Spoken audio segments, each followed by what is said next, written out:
やってやる。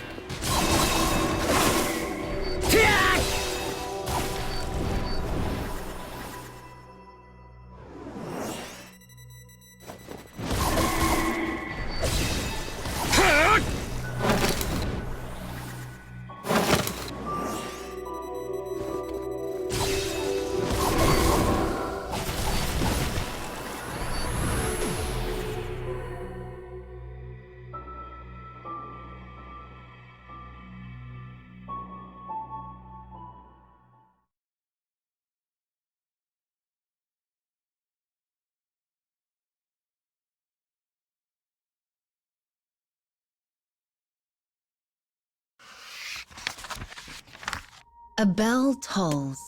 Fireworks bloom across a cold sky. They illuminate a village nestled deep in a snow-laden land. On this festive evening, the air brims with holy power. The people are light and uninhibited in the cheerful atmosphere. As such, there are more fights and quarrels than usual. This is why the village militia has been called out on patrol. Near the center of town, a young villager stands watch with the rest of his unit. Suddenly, one of his fellows rushes to his side. "Found a man who looks mighty suspicious, sir," he says breathlessly. "We need you to come at once."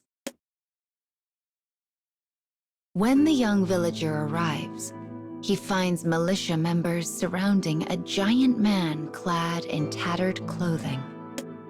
Mighty suspicious indeed. Though they outnumber him, the massive man has an imposing air, and the young villager finds himself briefly at a loss.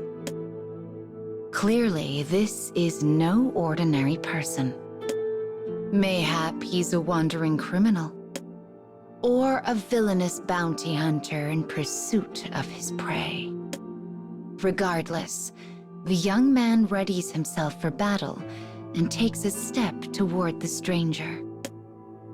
But the giant merely raises his hands in the air and surrenders. Strangely, the villager feels disappointed. Going through the giant's things, they find mountaineering ice axes carefully cared for. In that moment, the young man realizes who the stranger is. There is a sacred peak in the mountains beyond town, one that has yet to be conquered by man. This adventurer is attempting to be the first. It is not the young man's first time meeting such adventurers. Their town, you see, is the nearest one to the mountain, and therefore known as a base of operations for would-be climbers. But that is not all. The deep wrinkles carved into the giant's face, the stately, austere expression he wears, the unsociable, taciturn air that makes him so out of place on this most festive of nights. Oh yes, the villager has seen him somewhere before.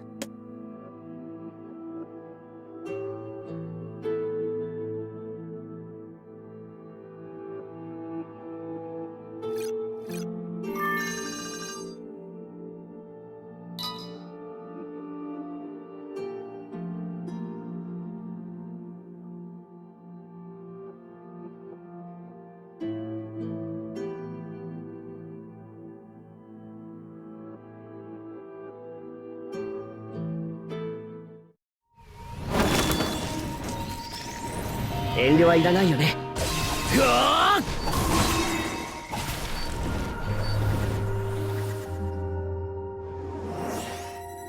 戦闘開始だ。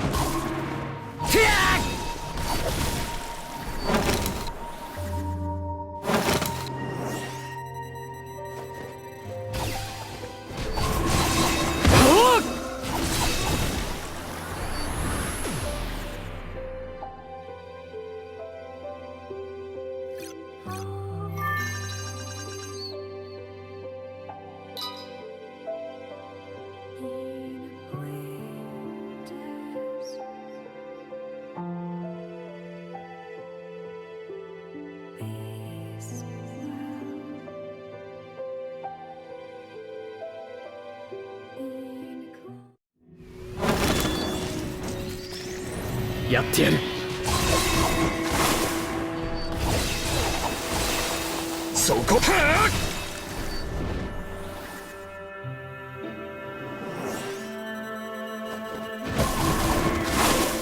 ってやっ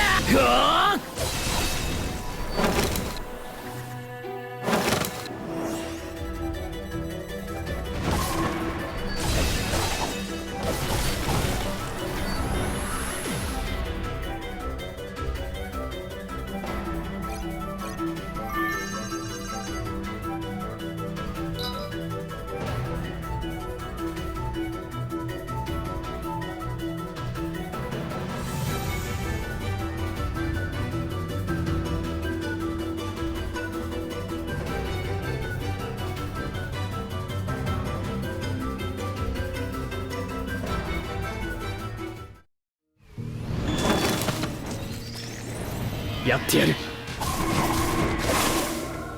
邪魔だ、どけ。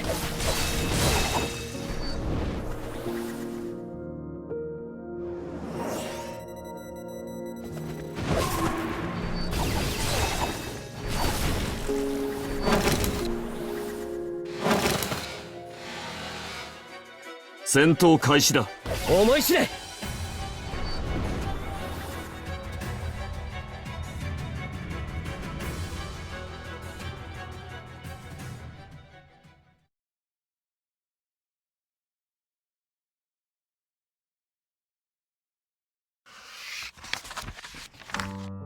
As the rest of the militia filters away to their respective patrols, the young man turns to the adventurer.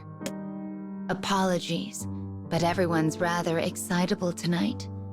I'll be keeping an eye on you to make sure you don't get up to trouble. Though his words could be interpreted as disrespect, the giant gives no reply. He simply stares at the crowds enjoying the festivities. Suddenly, fireworks burst ever more forcefully across the frozen sky. As the man looks into their brilliance, he takes on an air of sadness, almost as though he has been transported to a simpler time. Yet upon closer inspection, nothing about his expression has changed. Perhaps the sparks painted across the sky only made him seem different. The young man decides to assume that is the case. But then, he is struck by a heavy impact. "Watch where you're going," growls a voice. It comes from across the road. A moment later, rough men surround the villager and his adventurer captive. The aggressor is a powerful mercenary who came to town with his companions. He has bumped into the young man and spilled his drink. The villager quickly apologizes, offering to pay for the drink.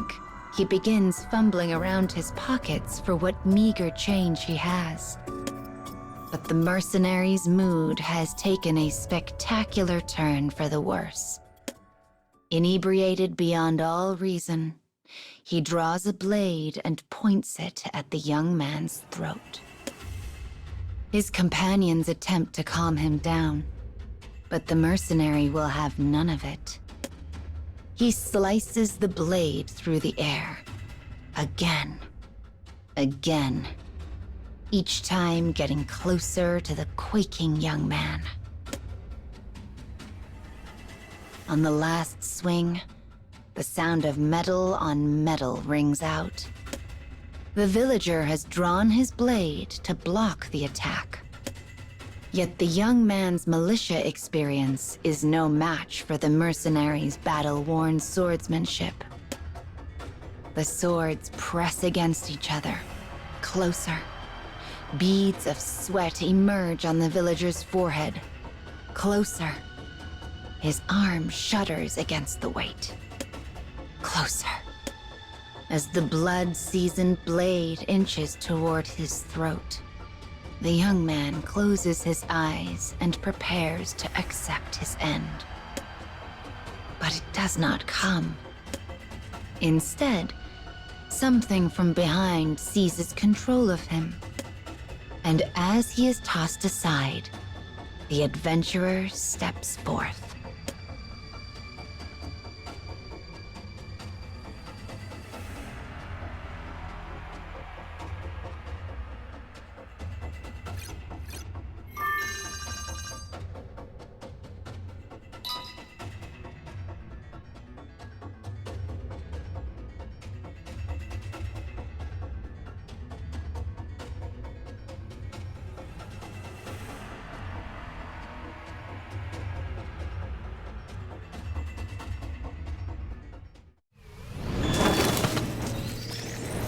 やってやる。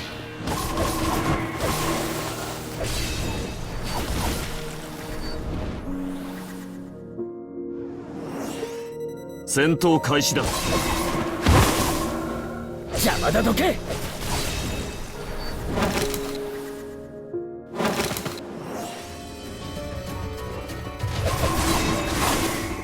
思い知れ。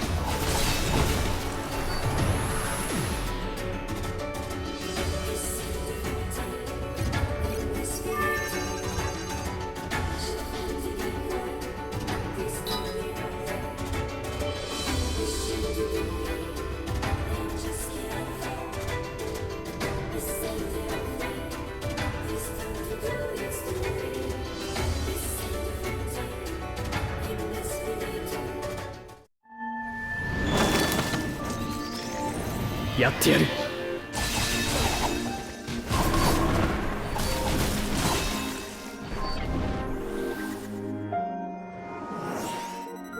戦闘開始だ。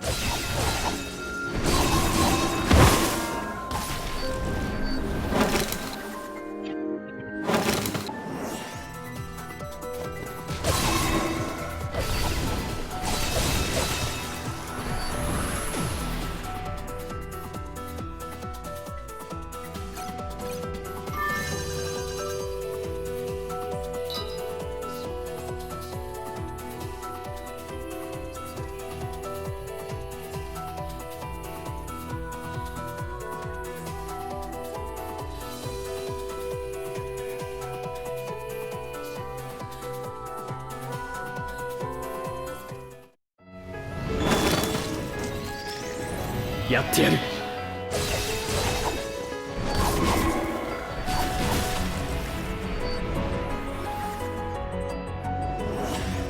戦闘開始だ。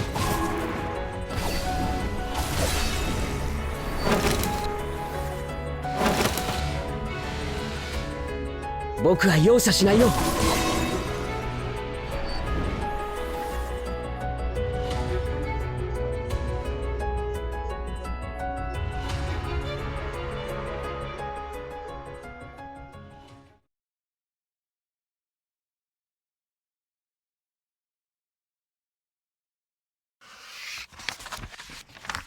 The adventurer glowers at the unruly mercenary before rearing back and unleashing a single massive fist.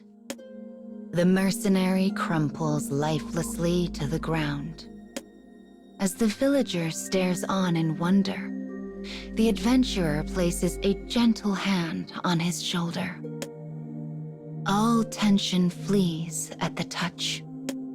He looks up to find a kindly smile. In that moment, he remembers his own father's face.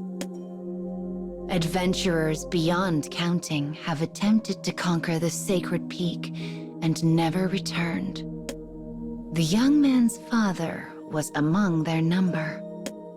Though he typically keeps his emotions in check, this time they spur him to action before he realizes it. "Do you have children?" he asks. The young man's casual question causes the hue of the adventurer's face to change. It is more saturated by emotion than even the unruly mercenaries had been. Does he have children?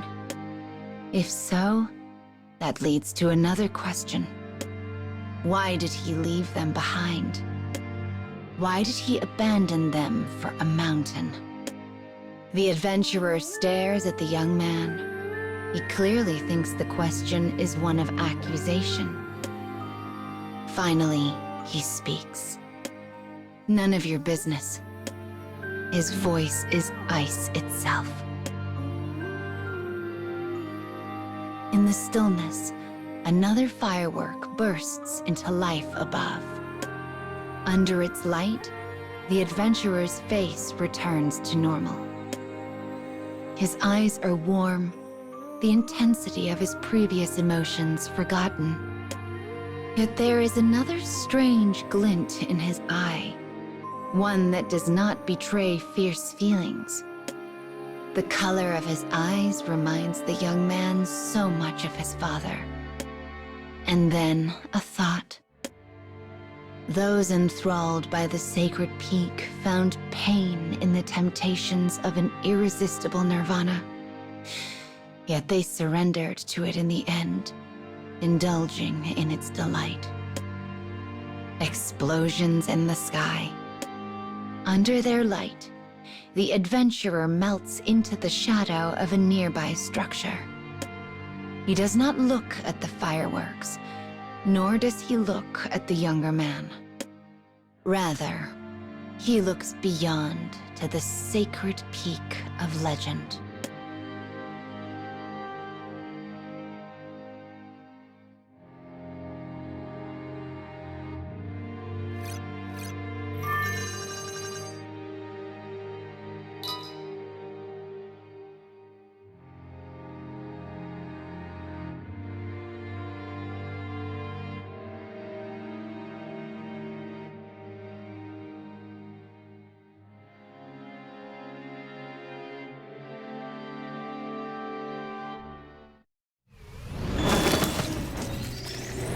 遠慮はいらないよね。思い知れ。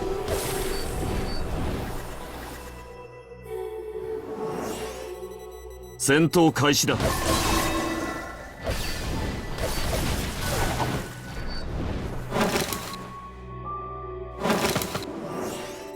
いただいていく。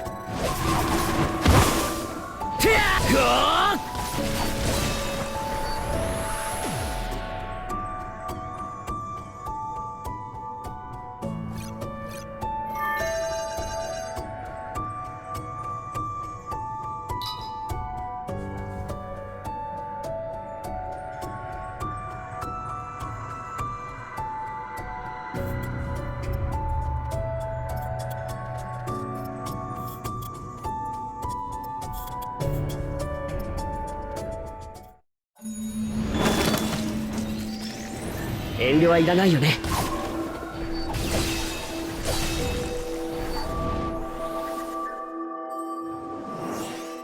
いただいていく。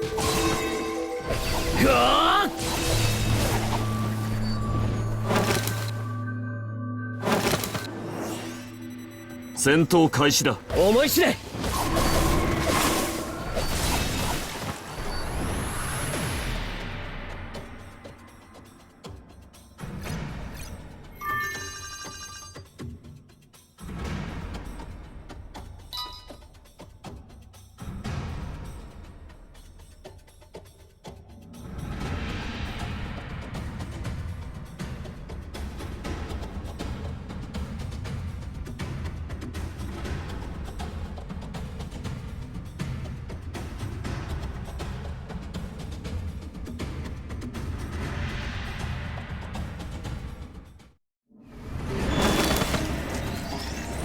遠慮はいらないよね。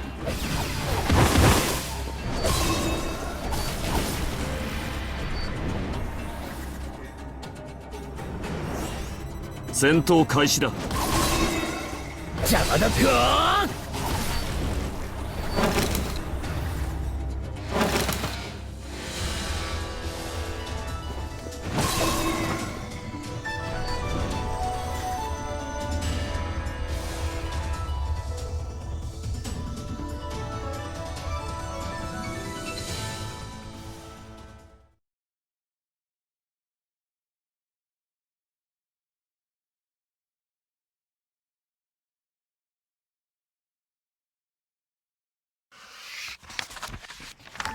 The young man has no intention of, nor does the rest of the militia. Rash adventurers eager to try the sacred peak often stop in their village, after all. All the denizens can do is pray their ends are swift, and that they might have some brief moment of peace in the end. Part of the militia's job, in fact, is working to ensure travelers maintain peace of mind and heart before setting out. Knowing this, the young man speaks to the adventurer. A benevolent god is enshrined atop the sacred peak. Tonight's festival was originally meant to bless pilgrims with the god's protection. Though the adventurer does not turn back, the young man continues. That's why I know. It's why I know you'll be fine. And why I know you'll come home. The man still does not look back. At last, he begins to walk. He pays no mind to the festival or fireworks. He is focused only on the sacred peak. The wind from the mountain blows with greater intensity, as though trying to push him back. But as he moves ever farther into the distance, the young man says one final thing. Come see me on your way back, all right? This festival is always merry, but the one held for the new year is just as fun. Despite the powerful gale, the boy's words reach the adventurer. His head turns ever so slightly. It is indeed.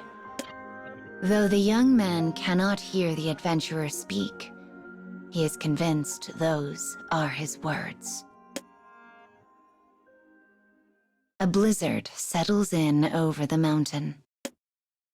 With a sigh, the young man removes a small handmade doll from his pocket. He remembers the day he quarreled with his father, the man who continually ignored his family. He left the house afterward only to be swallowed whole by the sacred peak. The young man had been planning to give him the doll. Though a dingy thing with fraying threads and loose stuffing, it was a perfect representation of how he felt about his father. My father was the same. He also had feelings he could never set free. The villager knows the adventurer will not return alive.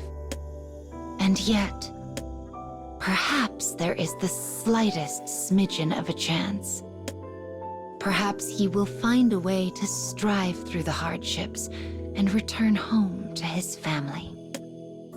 With that thought in his mind, the young man begins to pray. He does not know what the adventurer's children are like, or even if he has any. But he does not want them to end up like him, even though he has been left behind.